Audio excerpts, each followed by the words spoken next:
Hi friend, आज जो है हम लोग जेई नीट के प्रीवियस ईयर क्वेश्चन करेंगे, जिसमें कि हम लोगों का जो चैप्टर है स्ट्रक्चर ऑफ एटम। और स्ट्रक्चर ऑफ एटम में हम लोग जिस टॉपिक पे क्वेश्चन सॉल्व करेंगे वो हमारा है quantum mechanical model of atom. ठीक है, यानी क्वांटम नंबर पे हम लोग आज क्वेश्चन करेंगे। इसके पहले जो है हम लोग जो वीडियो इसमें बना चुके हैं उसमें जो है हम लोगों को 2-3 क्वेश्चन उसमें सॉल्व कर चुके हैं। जैसे ये पहला क्वेश्चन हमारा सॉल्व हो चुका है, उसके बाद जो है यहाँ से दूसरा भी क्वेश्चन सॉल्व हो चुका है, फिर उसके बाद तीसरा क्वेश्चन भी सॉल्व हो चुका है। आज हम लोग फोर्थ क्वेश्चन से करेंगे। ओके, बोल रहा है which one is the wrong statement. ठीक है, इसमें बोल रहा है कि कौन सा स्टेटमेंट रॉन्ग है। इसमें बोल रहा है the uncertainty principle is del E into del t is greater than is equal to h upon 4 pi. ठीक है, तो देखिए अनसर्टेनिटी प्रिंसिपल के लिए पहले आप लोग जो है अच्छे से समझ लीजिए।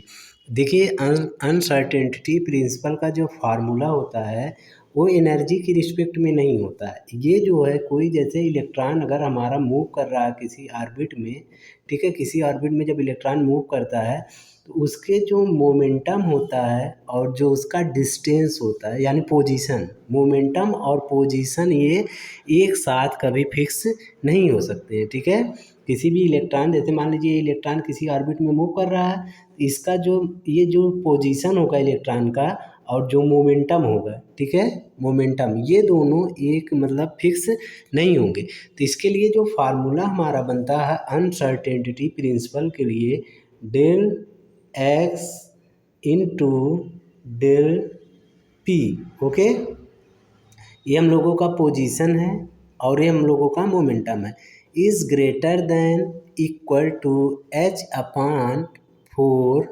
पाई।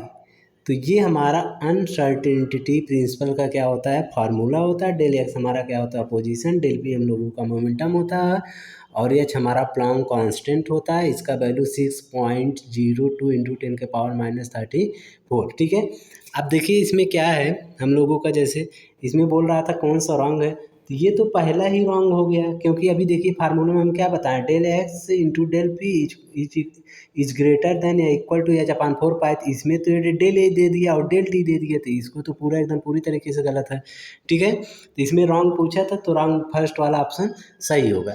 लेकिन हम लोग इसको और बी वाला ऑप्शन इसका देखेंगे। जैसे इसमें दिया है half filled and full filled orbital have greater stability due to greater exchange energy, greater symmetry and more balance arrangement. Okay, हाँ ये सही है। कैसे, देखिए ये यह कह रहा है, कहने का मतलब जैसे कोई भी ऑर्बिटल है, जैसे मान लीजिए कोई भी ऑर्बिटल है, ऐसे है, अगर ये ऑर्बिटल हाफ है, हाफ फील्ड है तब स्टेबल होगा, या तो जब फुल फील्ड रहेगा तब स्टेबल होगा। ठीक है, दो कंडीशन में हमारा जो है कोई भी जो ऑर्बिटल होता है वो स्टेबल होता है। ठीक है, क्यों, क्योंकि ये जब ऐसे हो जाएंगे तो बढ़िया से अपना स्टेबिलिटी को प्राप्त कर लेते हैं, जिससे ये अपना स्टेबल होते हैं। ठीक है, और एनर्जी को अच्छे तरीके से चेंज कर लेते हैं।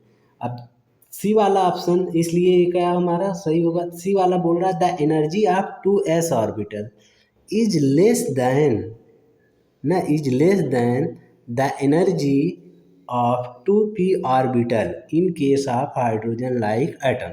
ठीक है, यानी बोल रहा है 2s ऑर्बिटल की जो एनर्जी होगी वह less than the energy of 2p। यानी कहने का मतलब देखिए, जैसे आप 2s की जो एनर्जी है और 2p की, इसमें कंपेयर आप करेंगे तो हम बताए थे एक फार्मूला आपको कि इसके लिए हम लोग क्या करते हैं, n+l करते हैं, n+l। n का मतलब होता है प्रिंसिपल क्वांटम और l का मतलब होता है हमारा अजम्यूथल। तो n हमारा क्या है 2, और s ऑर्बिटल के लिए l की वैल्यू क्या होती है 0, तो यानी 2+0 करेंगे तो यानी यहाँ पे 2 आ जाएगा। यहाँ पे अगर हम देखेंगे तो यहाँ पे n की वैल्यू प्रिंसिपल क्वांटम नंबर कितना है 2, और अजम्यूथल क्वांटम नंबर p के लिए 1 होता है, तो ये टोटल कितना हो जाएगा 3।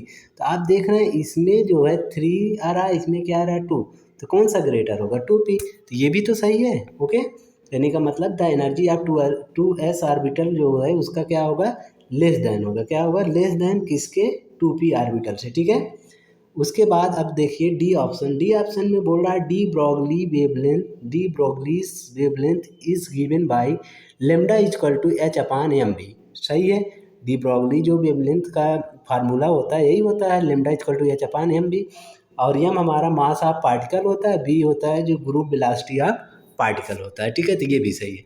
इसमें हमको पूछा क्या था, रॉन्ग स्टेटमेंट, तो रॉन्ग स्टेटमेंट यही होगा अनसर्टेनिटी प्रिंसिपल। क्यों? क्योंकि इसका फार्मूला होता है del x into del p is greater than equal to h upon 4 pi. Okay, तो इसका ऑप्शन ये होगा। अब हम लोग नेक्स्ट क्वेश्चन करेंगे। नेक्स्ट